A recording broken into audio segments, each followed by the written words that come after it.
हरिहर किल्ल्यावर आता दिवसाला 300 पर्यटकांना जाता येणार आहे।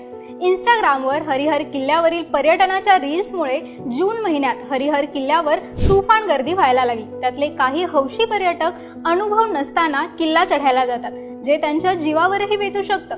त्यामुळेच शेकडोंच्या संख्येने येणारे पर्यटक आणि अपघात रोखण्यासाठी वन विभागाने हरिहर किल्ल्यावर पर्यटकांच्या संख्येवर मर्यादा आणत हरिहर किल्ल्यावर दिवसाला फक्त 300 पर्यटकांनाच प्रवेश देण्याचा निर्णय घेतलाय। यासोबतच दुपारी 2 नंतर हरिहर किल्ल्यावर प्रवेश बंद असणार असून दुपारी 4 नंतर पर्यटकांना किल्ल्यावर थांबता येणार नाही। जर पर्यटकांचा मोठा ग्रुप किल्ल्यावर येण्याचा प्लॅन करत असेल तर त्यांना 9420352395 या नंबरवर 72 तासांआधीच रजिस्ट्रेशन करणंही कंपल्सरी असल्याचं वन विभागाकडून सांगण्यात आलंय।